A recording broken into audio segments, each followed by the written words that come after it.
Temos um visitante? Eu. É a primeira vez que eu venho aqui. É uma grande responsabilidade estar aqui na frente para poder falar a palavra do Senhor. E eu estou muito contente, muito feliz. Durante a semana, eu e o Marcos estudamos e me orientou, né? Oramos bastante para que Deus pudesse dar os caminhos, né? Eu fui muito edificado nesse estudo. Eu acredito que todos aqui serão nessa manhã também. Amém? Vamos abrir no livro de Neemias. Neemias capítulo 1, versículo 4. Quando ouvi essas coisas, sentei-me e chorei. Passei dias lamentando-me, jejuando e orando ao Deus dos céus. Baixe sua cabeça, vamos fazer uma oração. Ó Deus, louvado seja o seu santo nome, Senhor. Somos gratos por estarmos reunidos nessa manhã, acerca da tua palavra, Pai. Nós pedimos, Senhor, que o Senhor nos guie, instrua-nos, ó Pai, que nós possamos compreender e aplicar mais a tua palavra no nosso dia a dia, Senhor. É o que nós te pedimos, em nome de Jesus. Amém. Queridos, a história de Neemias, ela fez a diferença na história do povo judeu. E para a gente entender mais quem foi Neemias, nós precisamos nos contextualizarmos. Opa, muda lá, né? Aí. Para chegarmos até Neemias, né? Então, nós temos a época dos reinos, né? Nós tínhamos o reino de Saul, Davi e Salomão. Eu coloquei um mapa ilustrativo aqui para poder mostrar. Então, o primeiro rei foi Saul, o segundo Davi, época de ouro, né, de Israel, e posteriormente Salomão, que expandiu um pouco mais do território. Após isso, o reino foi dividido. E esse é um ponto fundamental na história que lá na frente vai trazer um pouquinho de problema para o povo judeu. 10 tribos foram ao norte e formaram o reino do norte, o reino de Israel. E 2 tribos formaram o reino do sul, o reino de Judá. A capital política e religiosa de Judá era Jerusalém, onde tinha o templo. E a capital política do reino do norte era em Samaria. E tinha 2 templos, um em Dan e outro em Betel. O reino do norte, posteriormente, ele foi invadido. E essa invasão ela vem como juízo de Deus sobre o reino do norte, sobre as 10 tribos que compunham aquele reino. Aquele povo vivia em pecado. E a invasão assíria, que ocorre em aproximadamente 722 a.C., é juízo de Deus sobre aquela nação. Porém, Judá resiste. Judá não cai. Judá continua firme. O Império Assírio não consegue tomar Judá. Isso só vai acontecer tempos depois, também como juízo de Deus, como nós vemos em 2 Crônicas 36:15. Não precisa abrir, é só uma passagem que demonstra quando Judá foi entregue à Babilônia. Judá também pecou, e Deus mandou juízo sobre o Judá. A invasão babilônica, ela acontece em 586 em Jerusalém, mas os babilônios já tomaram aquela região.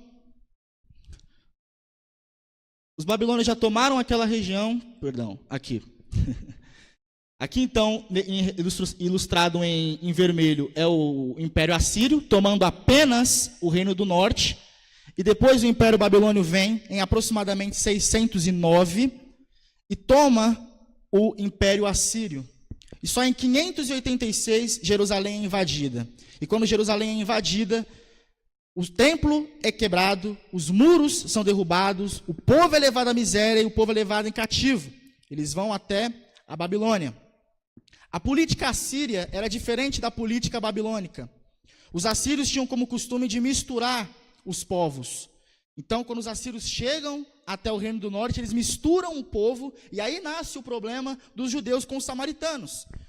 Os samaritanos eram um povo misturado, vivia cultuando outros deuses, e quando isso acontece, causa mais inimizade dos judeus com os samaritanos. Em 586, após a invasão babilônia em Jerusalém, eles são levados a cativeiro nessa época que surge Daniel, meu xará.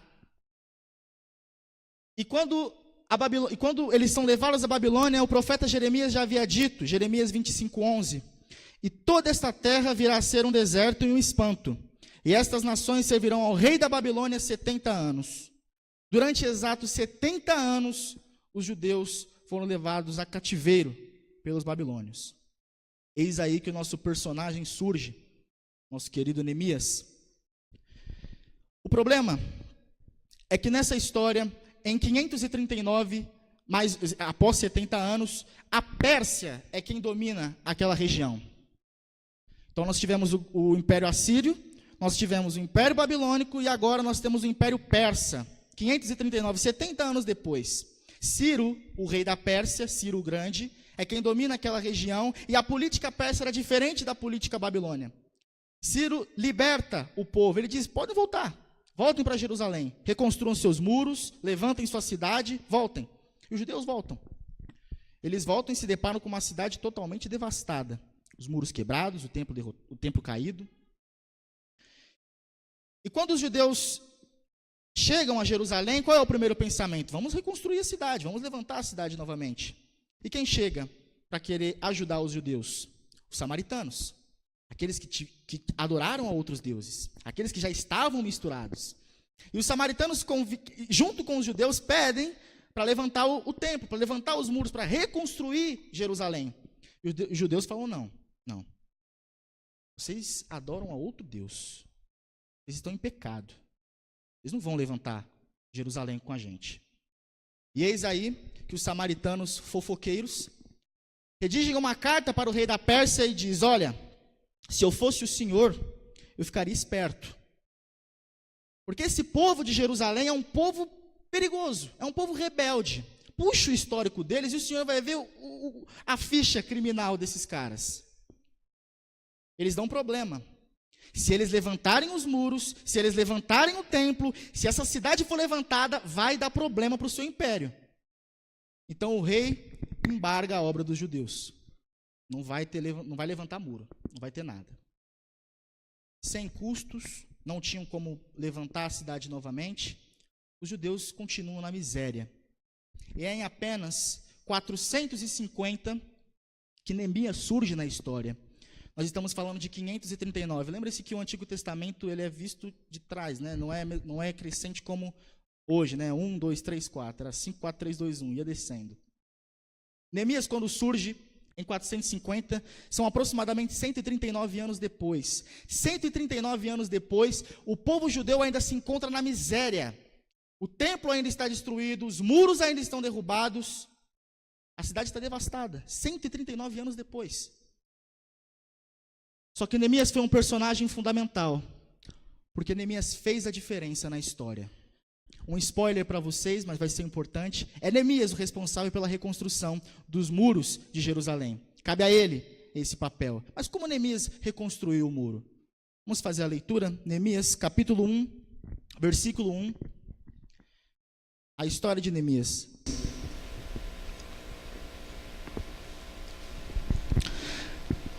Palavras de Neemias, filho de Acalias, no mês de Quisleu.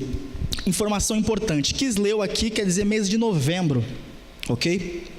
No 20º ano. Lembra que foi Ciro que invadiu, né? Foi Ciro que tira os judeus do cativeiro, mas quando Neemias...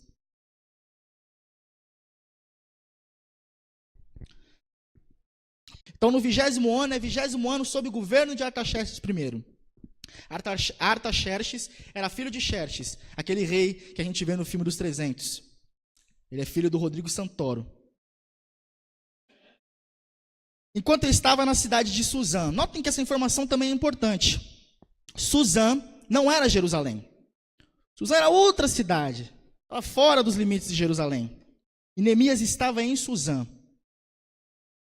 Vamos fazer a leitura mais adiante no versículo 11.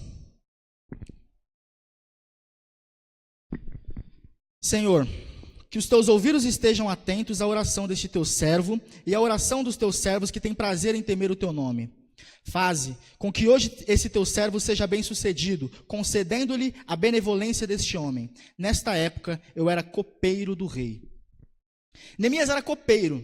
O copeiro do rei era aquele que comia da comida do rei, era aquele que bebia da bebida do rei, é aquele que estava com o rei a todo momento.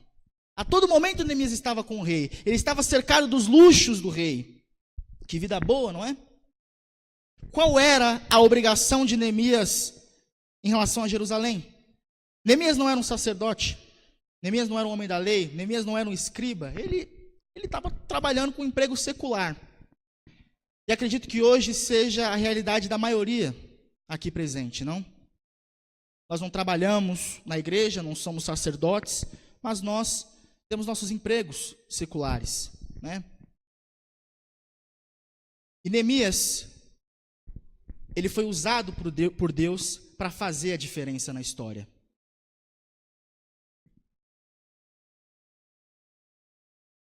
O primeiro ponto, nós vamos começar a ler, é que Neemias tem um despertamento. No capítulo 1, no versículo 2, Anani, um dos meus irmãos, veio de Judá com outros homens, e eu lhes perguntei acerca dos judeus que restaram, os sobreviventes do cativeiro, e também sobre Jerusalém. E eles me responderam: aqueles que sobreviveram ao cativeiro e estão lá na província passam por grande sofrimento e humilhação. O muro de Jerusalém foi derrubado e as suas portas foram destruídas pelo fogo. Neemias, ele pergunta a Anani: como está o povo? Como é que está o povo? Como é que está a cidade? Eles estão bem? E a resposta que ele recebe é justamente o contrário. Olha, eles não estão bem, continuam na miséria, são 139 anos depois, as obras continuam embargadas, o povo está sofrendo.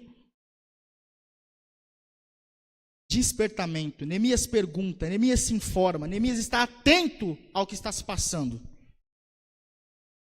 Às vezes eu tenho me perguntado se nós estamos atentos realmente ao que está à nossa volta. Será que a gente percebe as coisas que acontecem ao nosso redor? Será que a gente de fato, verdadeiramente quer saber o que de fato está acontecendo ao nosso redor? Ou a gente simplesmente prefere colocar as mãos nos olhos, nos ouvidos e eu não quero saber? Neemias fez a diferença porque ele quis saber. Ele foi despertado por Deus. Em seguida, no versículo 4, quando ouvi essas coisas, sentei-me e chorei. A compaixão de Neemias. Isso é algo que toca. Isso é algo que toca. Neemias, ele ficou sensível com a situação do povo. Ele perguntou como é que estava o povo e em seguida Neemias sentou e chorou. Tem outro personagem fundamental na nossa história que também chorou. Em Lucas, capítulo 19, versículo 41, Jesus, e quando ia chegando, vendo a cidade, chorou sobre ela.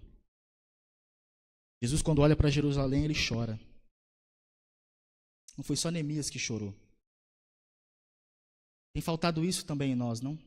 Sensibilidade. Às vezes, eu estava lendo o livro do Peter Crift, esse livro que a gente está usando com estudo pela manhã. E no capítulo 3, ele coloca uma frase de Stalin. O Stalin diz, né? A morte de uma pessoa é uma tragédia, mas a morte de milhões é uma estatística. Será que é essa a nossa realidade? Será que milhões de pessoas morrendo para nós são apenas números? Não tem mais sentimento? Somos revestidos hoje por uma capa de apatia? Não nos compadecemos da dor do próximo? Não nos sentimos mal quando o próximo vem até nós? Não choramos mais? E Neemias chora nessa história. Ele chora. Mais adiante, eu escolhi o versículo 4 como o versículo chave, porque ele traz essas duas informações que são fundamentais. A sensibilidade de Neemias e a oração. Às vezes nós até temos nos informado o que está acerca, né, o que tem nos rodeado. Às vezes nós também temos chorado, temos ficado tristes, né? Mas e a oração? Como é que ela está? Como é que a oração... Como é que a nossa comunhão com Deus tem estado? Vamos ler no capítulo 2, versículo versículo 6. Neemias capítulo 2, versículo 6.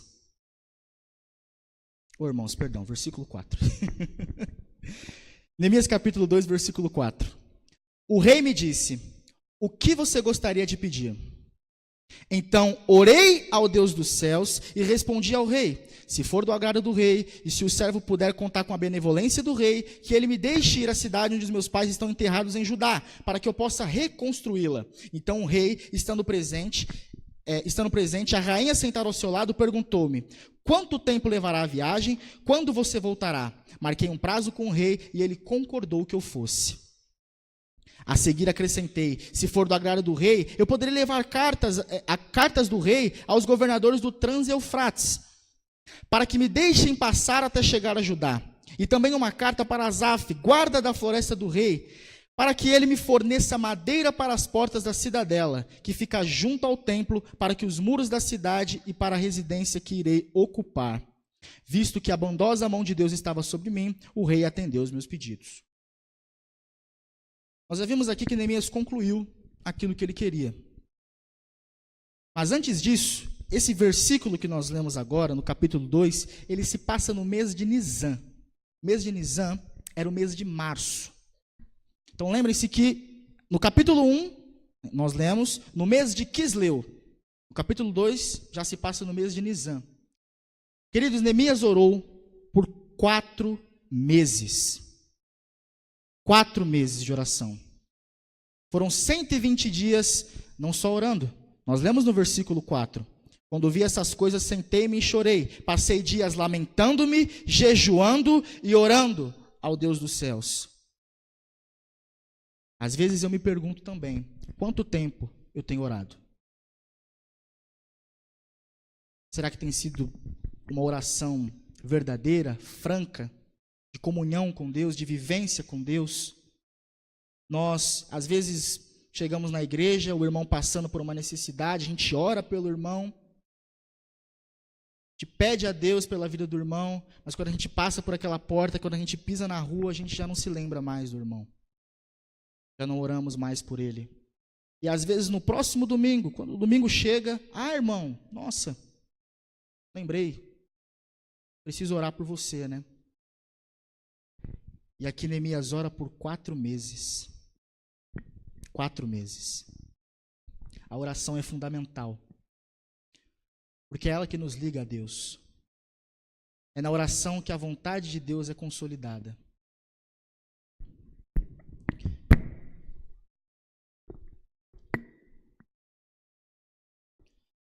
Quarto ponto é a visão. Nós podemos nos compadecer, chorar. Nós podemos orar, mas a gente precisa de uma direção. E é o Espírito Santo de Deus que nos guia. Imaginem se Neemias, durante esses 4 meses, se ele tivesse chego ao rei e dito: rei, olha, meu povo ele precisa que o senhor que levante os muros lá, eles estão passando fome. Ser copeiro do rei era um cargo de confiança, mas era necessário também que Neemias se apresentasse com respeito ao rei. Qualquer palavra que o rei interpretasse mal, ele podia mandar arrancar a cabeça de Neemias. Nós lemos agora no versículo 2, no capítulo 2, versículo 4, o rei me disse: o que você gostaria de me pedir? Então, orei ao Deus dos céus. O Espírito Santo de Deus, naquele momento, direcionou Neemias. Naquele momento, o Espírito Santo mostrou para Neemias: é essa a tua oportunidade. E antes mesmo de Neemias pensar com a própria cabeça, agir do jeito que ele queria, ele orou. Antes mesmo de agir, ele orou. Só para confirmar, eu vou orar. Ele orou. Ele orou. E a visão, a direção que o Espírito Santo nos dá, ela é fundamental. Justamente porque ela nos guia. Se nós fôssemos agir com as nossas próprias pernas, o abismo seria o nosso destino. O abismo seria o nosso destino. É o Espírito Santo de Deus que tem mantido a gente nos caminhos certos. Às vezes, nós pensamos, eu preciso agir de alguma forma, mas eu não oro, eu não busco a Deus, eu não busco a direção do Espírito de Deus. E aí me pergunto por que deu errado. Por que deu errado? Foi o momento certo? Deus te mostrou naquele momento? Faça! Não, eu vou fazer eu mesmo realizo. Aí fica complicado. Nós precisamos estar atentos às notícias que Deus está trazendo até nós. Deus tem nos mostrado que o mundo aí afora, nós precisamos estar atentos porque Deus nos mostra, né? Nós vemos aí nos noticiários, na televisão, na mídia, internet, diariamente problema. Nós estamos atentos até. Mas e a nossa sensibilidade?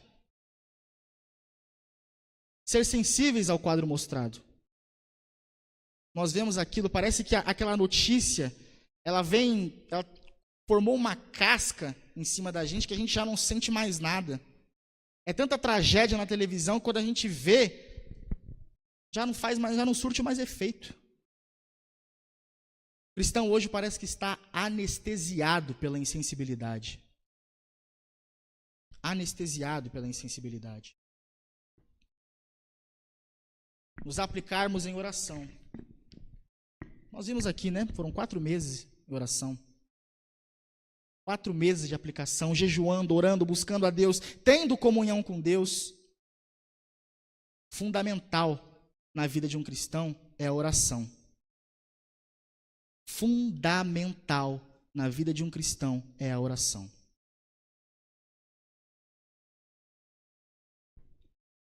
O último ponto, para que o Espírito Santo nos dê uma visão clara do que devemos fazer. Na verdade, esse ponto são divididos em 2, porque primeiro o Espírito Santo nos guia, e a última palavra é fazer, agir. Às vezes, nós estamos atentos, choramos, oramos, o Espírito Santo de Deus nos aponta, mas nós não agimos. Falta coragem de agir. Ele te aponta, ele te cutuca, ele te mostra, e você prefere não agir. Não é o momento. Não é o momento. Não tenho coragem. Não é agora. Não, eu preciso esperar um pouco mais. E o Espírito Santo de Deus tem te mostrado, é agora, é agora, é agora. E você tem negado. Você não age. Se você não age, você não conclui. Neemias fez a diferença na história, porque Neemias cumpriu os 5 pontos. Neemias estava atento, Neemias chorou, Neemias orou, o Espírito Santo de Deus guiou e Neemias agiu. E qual foi o resultado da ação de Neemias? A reconstrução dos muros de Jerusalém. A queda dos muros significa também falta de segurança. Jerusalém não tinha segurança. Povo na miséria, povo pobre. Povo largado, deixado às próprias custas. O rei não tinha obrigação com aquele povo, libertou de cativeiro, mas continuavam na miséria. Mas Deus levantou um homem de um emprego secular, de uma vida de luxo, de uma vida longe de Jerusalém, para reerguer os muros de uma nação. Neemias fez a diferença. E quem disse que você não pode fazer a diferença? Neemias tinha um emprego secular. Tudo bem que ele era copeiro do rei, bebia do vinho do rei, da comida do rei. Quem não gostaria, né? Mas ele tinha um emprego que não tinha a ver com Jerusalém. Qual era a obrigação dele com o povo? Nenhuma. Nenhuma. Você acha que a sua obrigação com a igreja, você acha que quando Deus te direciona, você simplesmente pode negar, dizer, não, eu não quero, isso não é para mim, eu não tenho coragem? eu não consigo agir. Neemias fez a diferença na história porque ele agiu. Ele fez a diferença na história porque ele agiu. E que lindo é essa ação. Porque isso mostra que Deus pode usar você também para edificar as pessoas. Como vocês acham que o povo recebeu Neemias? Às vezes o seu irmão precisa de um conforto, precisa que você chore ao lado dele, que você ore. Às vezes Deus te leva até lá. Mas se você não for instrumento nas mãos de Deus, você não vai conseguir edificar outra pessoa. Como é que você quer ajudar o teu próximo se você não tem nem cumprido, às vezes, nem o primeiro ponto, que é estar atento? Eu prefiro não me envolver. Eu quero saber? Não. Deixa lá. Deixa o povo lá, não é obrigação minha.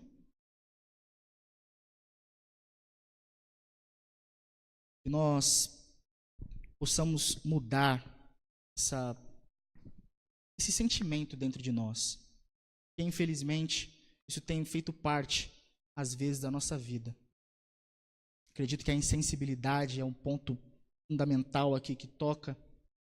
Nós somos bombardeados de notícia ruim e parece que os cristãos estão se adaptando ao mundo. Se o mundo é insensível, eu serei insensível.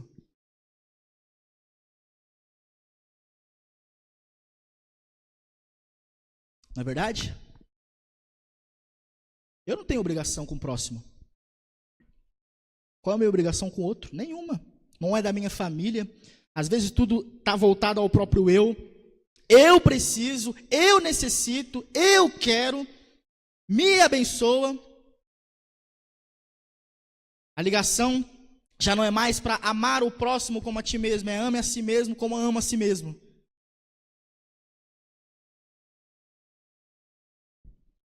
Isso é mal, isso é maligno. Não faz parte do povo de Deus ser insensível com o próximo. Vamos mudar, vamos fazer a diferença.